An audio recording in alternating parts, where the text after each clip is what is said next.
Hello and welcome to Educating Spokane. I'm Kevin Morrison and I'll be your moderator for the evening. Tonight we're recapping the accomplishments and initiatives of the past school year. We're also taking a look at the 2015-2016 school district budget and the challenges ahead. The district and state legislature are working through the details of how to meet the funding requirements that were upheld recently by the Washington State Supreme Court. As always, we'll be taking your questions. Call the number on your screen or send us an email, or you can text us at es@ksps.org. Please be sure to share your name and phone number in case time doesn't permit us to address your questions during the show. Our guest from the Spokane Public Schools Board of Directors, our board president, Dr. Jeff Bierman. Jeff, welcome. Hi, Kevin. Director Rocky Treppiedi. Hi, Kevin. Chief Financial Officer for Spokane Public Schools, Dr. Linda McDermott. Hi, Linda. Hi, Kevin. And we're also joined, as we usually are, by Superintendent of Spokane Public Schools, Dr. Shelley Redinger. Good evening. Hi, Shelley. Thank you all so much for being here tonight. Dr. Redinger, it's the end of the school year, and along with probably about 1,900 graduates in our district, you're probably kind of taking a look in that rearview mirror at the accomplishments just for the past year. And what are some of those accomplishments that you think are probably the largest and you're most proud of? Yes, we had a very big year, a lot of accomplishments. First and foremost, I want to highlight the passage of our bond and levy at near record rates, so we really appreciate our community's support and continued support. Also, we're going to be expanding the elementary school day, so that will be kicked off in the fall, but all the hard work was put in right now. Also, our graduation rates are above the state average, and we're very proud of that, as all the schools have been working very hard to keep our students in school, graduating on time, and then continuing on with post-secondary pursuits with our T24 initiative. Also, all of our juniors took the SAT, and so we do pay for that. We use district dollars so that all of our students have access to the SAT. So those are some big accomplishments. Wow. You know, and I guess in order for those programs and initiatives to take place, you really have to have kind of a finely tuned budget and a very well managed budget. And that's why Chief Financial Officer Dr. Linda McDermott is here. And Dr. McDermott, using probably the current budget, because we're still in the current budget year for 2014-15, it's probably the best way to give us a bird's eye view of how budget's formed every year. So can you give everyone who isn't a CPA a 30,000-foot view of how that all takes place? Well, of course, and one of the first things we do look at is we start with our current budget, both the revenue as well as our current spending level, and we evaluate, as Dr. Redinger said, all the initiatives and priorities that have been identified. We do really need to know what our revenue sources, our funding sources will be. And in a school district, a public school district, the revenue comes from a variety of sources, namely the state legislature. The state provides about 70% of our funding, and then our local taxpayers through the levy provide about 20%, and then the remainder comes from the federal government and other sources. So we do estimating around what we expect to get in the ensuing year, and then manage the expenditure side of the budget around all those priorities. And those activity expenditures, I imagine, that list, I imagine there's a lot of needs out there. I think people just look at, of course, the classroom where we probably put the majority of our funding, but there's a lot of other needs that have to be met too within a budget. That is correct, and that is, that's one of the areas we work very closely with our school board, and we have a real focus on ensuring the majority of our resources go into the classroom and to support what's going on in the schools. So when we develop our budget, we are really looking at the major categories of teaching activities, teaching support, which is wraparound for the school. And then, as you might imagine, it takes a lot to make a school building, maintain schools, the heat and lights, the custodians, the food service staff. All those are the majority of our budget, and then the focus of our planning. And then of course we have administrators both downtown and in the school that resources are allocated to those activities as well. But those are the major classroom teachers, as well as the instructional assistants that are in the classroom. We have a number of English language learners in our schools, so we have language specialists in our schools that help our students. So those are that's kind of a long list of the many expenditure activities that go on in a school district. The other thing I think it's important for the public to realize is that we are a people business, so the majority of our budget ends up being in salaries and benefits. Between 84 to 85% of our budget goes to salary and benefits, so the remainder for utilities, maintenance, extra activities, curriculum and instructional activities, those sorts of things. Many needs, and probably some wants in there too. Director Treppiedi, when planning a new budget, I think the district administration first obviously must look at the school board for overall direction on what your priorities may be. So I'm wondering if you could kind of give us a view of how that process all takes place. Sure. We have a very vigorous process, actually.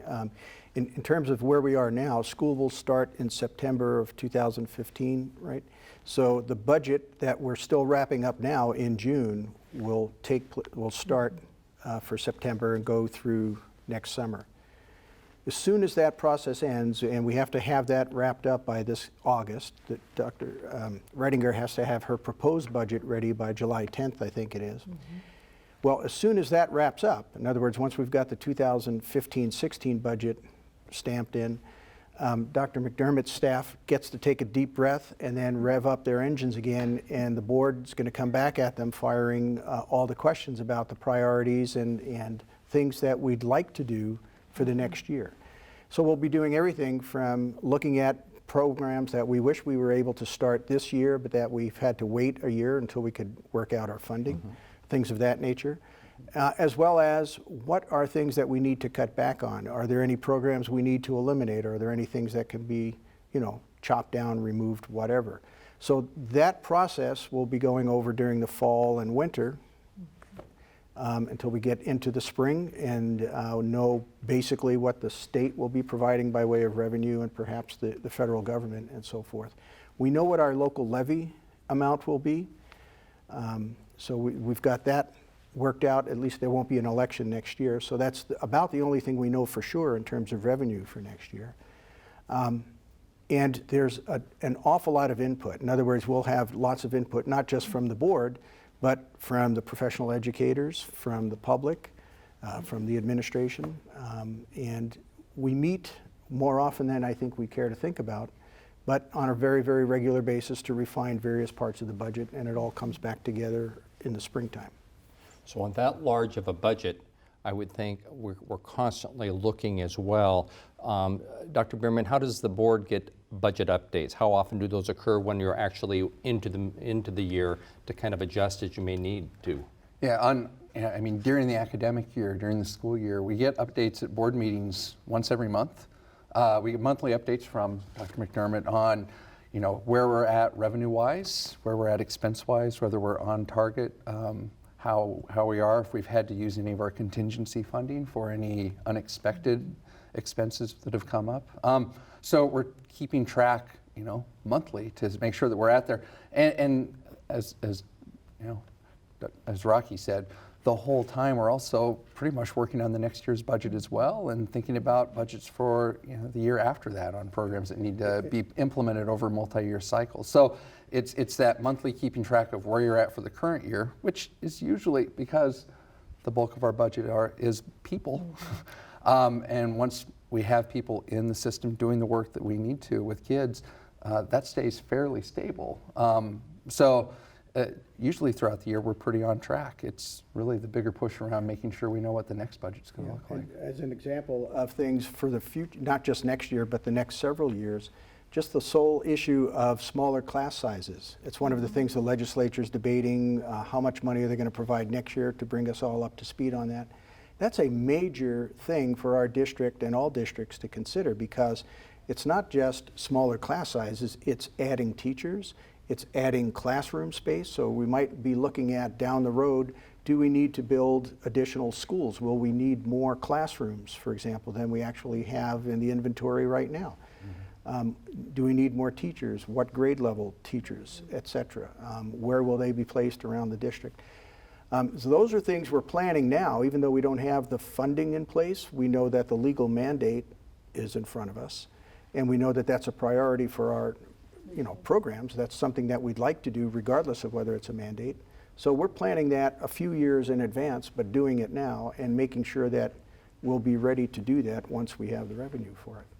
It's a good thing to distinguish for people in the public, I think, to understand, because of the way we do our budgets in the school district. It's not like a home budget where everything's kind of one pie.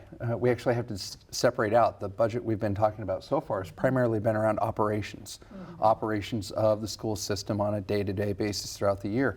On top of that is the capital budget, about developing plans for buildings, maintenance, or for upgrading buildings, new classroom space, replacing facilities. That's a separate budget from the $350 million budget that Dr. McDermott was talking about. And those have to be coordinated. And so you talk about them separately, whereas most homeowners, you don't have a separate capital budget from operations. It all gets paid out of the same accounts. We have to do that differently. We have to keep those accounts separate and plan for them separately. But they have to be coordinated. Yeah. Let me throw in one little perspective here. Dr. McDermott referred to our local levy paying for 20 or 21% of our current budget. When I joined the board, it was 13 to 14%. So that's an example of how our local taxpayers have funded our district, and that's one of the reasons we ended up suing the state, frankly, is the state wasn't providing its fair share, its necessary fair share. And as a result, the burden fell on local taxpayers to support many of the things that we're doing in our district. And we ended up cutting back things like extracurricular activities and so forth over the years, to the point where it's now, the local levy is now 21% of our budget. We need to be able to ratchet that back. What we're going to see in the near future is the state share increasing, at least by law. That's the way it should work. And hopefully the local burden won't be as heavy. So, Dr. McDermott, back to you. That obviously then it keeps coming up. I mean, it has to be a challenge because the legislature right now is in its second special session, and there doesn't seem to be any resolution yet to what that amount will be.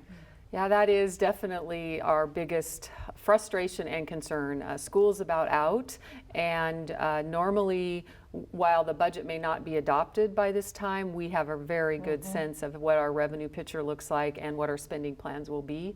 And the lateness of the legislature and that unknown, we can't make final decisions. So, for example, human resources is not able to hire all the staff we think we're going to need this fall, which just creates uncertainty for everybody, for the schools, for the staff that we are, maybe hiring. I've been doing this type of work for a long time, and I remember getting a budget, I think on June 29th, was probably the latest I can recall, but I'm starting to wonder if we will even have a budget by the end of June, which but the legislature has a lot of challenges before it. The McCleary decision, as Director Treppiedi mentioned, there's that the paramount duty of the state to fully fund education, and one of the key findings in McCleary is that schools should be able to operate with less reliance on local levies. So it should return to, the 70s and 80s when, I don't think Director Treppiedi's been on the board since the 70s, but that's what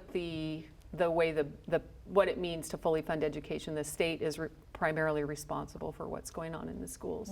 So, Dr. Redinger, what if I'm a parent taking my classroom child, my child to the classroom this fall? What are some of the changes that you see from the board's priorities that they formed last year that we may be seeing this fall inside of our schools? Sure. In some of our schools, we'll continue to see smaller class sizes. Also, we're going to have more options, more programs that parents and students can choose from. In addition, the elementary school day will be 30 minutes longer, so we did adjust some of the bell times. And then also, you're going to continue to see that parents will have fewer supplies that they'll have to buy because we're putting some of the money we're receiving from the state into school supplies. So the lists will be very streamlined for what parents will need to buy and purchase for the first day of school. Great, and I don't know if you mentioned it, but I do remember some talk about the bus schedule being adjusted and middle school. I'm really proud of us being able to accomplish that because it was a huge task. It wasn't just a couple of routes or a couple of schools. We've completely reworked our bus transportation system for students getting to schools. Made it more efficient. Families are definitely going to notice some changes in where stops are at, how many stops there are. Some students may have to walk a little further to get to the bus, but it's going to be much more efficient, and we've been able to expand that service to other programs that where it hasn't been in the past. But of particular importance, for years and years, we've had problems at middle schools with buses because of our tiered system, with buses getting there late and kids having to wait way too long for a bus to arrive. And that's supposed to be fixed for this next year. So, you know, we'll have the buses running on time for a change, which is a sign of a district that's improved over where it was over the past 20 years. And I'm very proud we've done it. Another point of pride, and this goes back to the budget and what Dr. Redinger just said, the extra 30 minutes per day in elementary school works out to be approximately 16 full days of instruction for kids in elementary school, because that's 30 minutes every day, 2.5 hours a week, 5 hours every 2 weeks. It's a tremendous investment that we're finally making in our middle school, in the elementary schools. It comes with a price tag. It's going to cost us over $4 million just for that 30 minutes every day. But that's an investment. That was a priority that the board established a little over a year ago, and the staff and the union worked hard to get that plan finally put in place. The money's now there, and we're going ahead with it.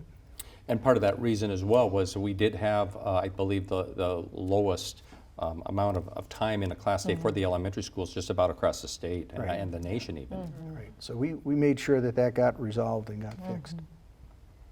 Very good. Where can people find out more about the budget? I know that we're having a budget presentation coming up. So when and where is that at? And where can people go to learn more about the budget and how we're going to be, what the plan is to operate in the coming year? So June 24th, we will have a public budget forum, and we encourage community members to come and look at the budget, hear the presentation, and then weigh in on the priorities. And that will be at the district office building. North 200 Bernard. Correct. Correct. Great. And will they be taking questions at that time, or is it just pretty much, I imagine, given this amount of detail, that, I mean, it's mainly going to be just a long presentation for people to be.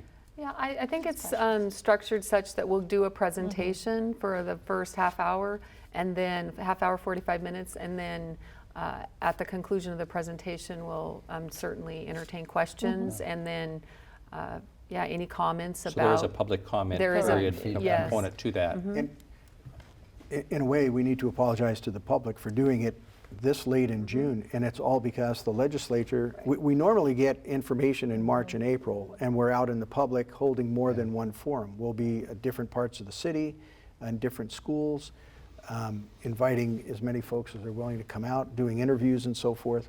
This year, because of the problems the legislature is having, we're crunched right up to the last minute, as Dr. McDermott explained earlier.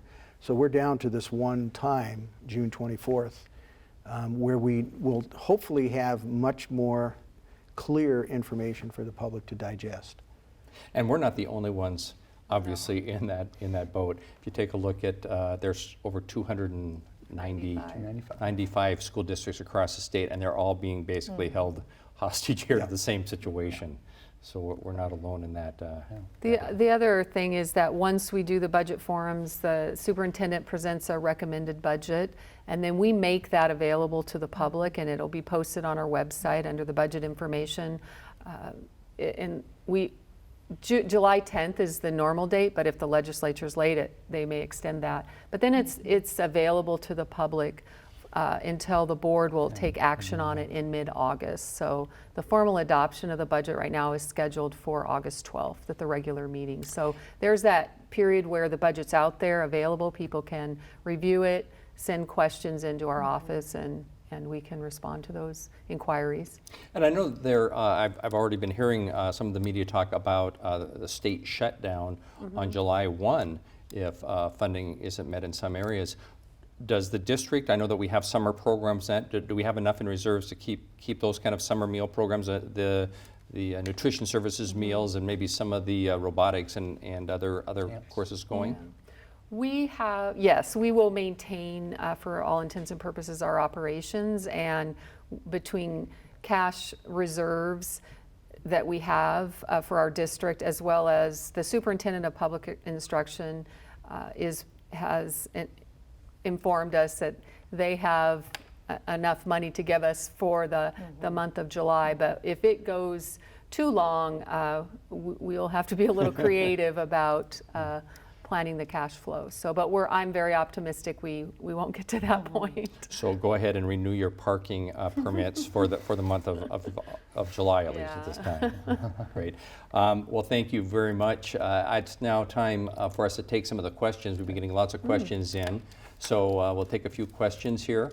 Donna has asked, I heard there's going to be a district-wide school supply list next year. When will I see that?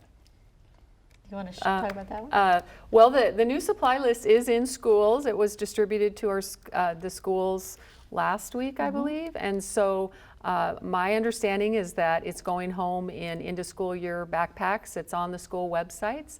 And the way it's structured, as Dr. Redinger said in some of her comments, is that we're really trying to reduce what we're asking parents to send with their students on the first day of school. So for kindergarten and through second grade, we're just asking students and parents to send their kids to school with a backpack and tennis shoes for health and fitness class, and if they bring lunch, their own, those personal items. But the school district, through this increased allocation, is planning on providing, pencils, paper, crayons, those sorts of things. And then in the intermediate grades in elementary, we're asking students to bring some personal items, but much reduced and more standardized from the past. So we're excited. A smaller class list, that's always good. I have another question here from a Shauna, it looks like. Are schools open all summer to register my granddaughter? Want to take that, Dr. Redinger? Sure, I'll take that. We have the hours posted, so we'll need to look and make sure that it would be good if we post those more on the website. All summer long, however, community members, parents can come to the district office all summer long and register, and then we get that information to the schools. And so that's probably the easiest way, is to come down to the district office, and then we will make sure they're completely registered. Great, and the district office is open from 8 until 4:30, I believe, during the Correct. summer hours? Correct. Great. Phil has asked us, why is the last day of school so late this year? Well, part of it was Labor Day was quite late, so it kind of shifted the whole calendar. And so that is why, and the way we structured the breaks extended hours a little bit longer. But I'll agree with Phil. It would be great if we were starting the school year a little earlier, so that the school year could end a little earlier and our kids could have more time to study and prepare, comparable to the schedules that some of the other schools in the nation are doing when they're preparing for some of the national tests that they take. So I think Phil's on to something here. Yeah, and that's an example of an issue that gets debated every year and discussed all the time every year, because there are many crucial elements in education that rely upon having an efficient schedule. So it's not just convenience, for families. It really is focused around education as well. And we did add one extra day at the end of the year because of the walkout that we had recently. So in response to the last question, one more day. It just seems like it's longer because we started longer. The state does mandate that we are required to have children in school a certain number of days and hours, as I recall. Correct. Here's one that's, I'm sure there were a lot of students asking at some of our sites. When will my school get air conditioning? Well, it's been very, very hot. As everyone knows, we're breaking records in Spokane with the heat wave. Maintenance has done a great job of trying to get as many fans and to try to cool the buildings off in the evening. We have about 18 of our sites. We have over 50 sites, but 18 still do not have air conditioning. But as we are replacing, and thank you to our voters for the bond passage, as we replace facilities, we are putting in air conditioning. And so we're getting closer and closer, but we do have a little bit more work to do in that area.